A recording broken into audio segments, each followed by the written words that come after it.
Hello বন্ধুরা, আশা করি তোমরা সবাই খুব খুব ভালো আছো। আমিও তোমাদের ভালোবাসায় খুব ভালো আছি। দেখো, আমি আজকে ঢ্যাঁড়সের ঝাল করছি। ঢ্যাঁড়সের ঝালটা কিভাবে করছি সেটাই তোমাদের সাথে শেয়ার করব এখন। দেখো, ঢ্যাঁড়সটাকে আমি কেটে নিয়েছি, বড় বড় ঢ্যাঁড়স 2 টুকরো করে কেটে নিয়েছি। এবার তেল গরম হয়ে গেছে, আমার কড়াইতে দিয়েছি, তেল গরমও হয়ে গেছে। এবার আমি দিচ্ছি এর মধ্যে কালো জিরে দিয়ে দিলাম। এবার আমি ঢ্যাঁড়সগুলোকে দিয়ে দেব তেলের ওপর। প্রথমে একটু ভাজা করে নেবো ঢ্যাঁড়সগুলোকে। এরকম দিয়ে দিলাম। এবার এটাকে ঢ্যাঁড়সটাকে একটুখানি ভাজা করে নেব, খানিকক্ষণ নাড়াচাড়া করে একটু ভেজে নেব। তারপরে ঢ্যাঁড়সের ঝাল করতে কী কী মশলা দেবো আমি সেটাই তোমাদের সাথে দেখাবো। দেখো, পেঁয়াজ, আদা, রসুন, টমেটো পেস্ট করে রেখেছি। এদিকে কাঁচা লঙ্কা পেস্ট, এই দেখো কাঁচা লঙ্কা পেস্ট করা রয়েছে। এগুলো দিয়েই আমি এই মশলা দিয়ে আজকে ঢ্যাঁড়সের ঝালটা করব। ঢ্যাঁড়স আমার অল্পই রয়েছে ঘরে, অল্পই আনা হয়েছে, যাক গিয়ে তাই দিয়ে আমি ঢ্যাঁড়সের ঝালটা করে তোমাদেরকে দেখাচ্ছি। তোমরা কে কে খেয়েছো এইভাবে ঢ্যাঁড়সের ঝাল সেটা আমাকে একটু কমেন্টে জানিও। আমিও আজকে প্রথমেই করছি ঢ্যাঁড়সের ঝালটা।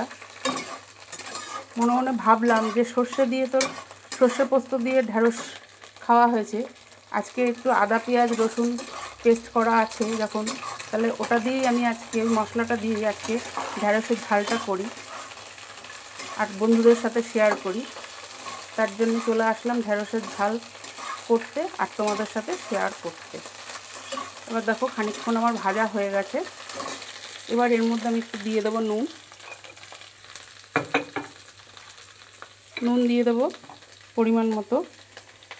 দেখো, পরিমাণ মতো নুন দিয়ে দিলাম।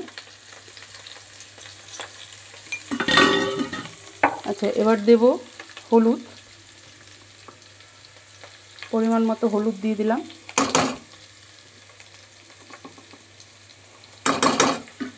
এইবার আরেকটুখানি নেড়ে নেব ঢ্যাঁড়সটাকে।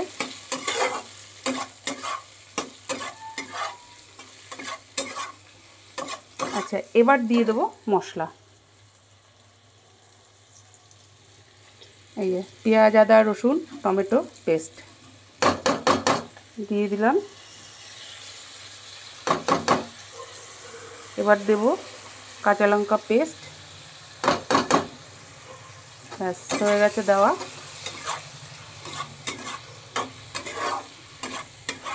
আমি আজকে প্রথম করছি,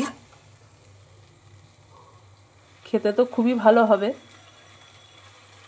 আমরা মাছ যখন খাই আদা পেঁয়াজ রসুন দিয়ে, ঢ্যাঁড়সও খাওয়া যাবে। অসাধারণ খেতে হবে ঢ্যাঁড়সটা আজকে, আমি জানি। এইবার একটুখানি দিয়ে দেবো চিনি। দেখো, চিনি দিয়ে দিলাম। এবার আবার একটুখানি নেড়ে নেবো, একটু ভালো করে ঢ্যাঁড়সটাকে এবার কষাবো। দেখো বন্ধুরা, আমার কষানো হয়ে গেছে। ওহো, কি সেন্ট বেরোচ্ছে বন্ধুরা! ঢ্যাঁড়সের ঝালটা দিয়ে কষাচ্ছি, তাতেই গন্ধটা কি সুন্দর বেরোচ্ছে, দারুণ গন্ধ বেরোচ্ছে। এবার জল দিয়ে দিচ্ছি। ঢ্যাঁড়সগুলো সেদ্ধ হওয়ার জন্য যেটুনিক জলের প্রয়োজন সেটুনিক দিয়ে দিলাম। এইবার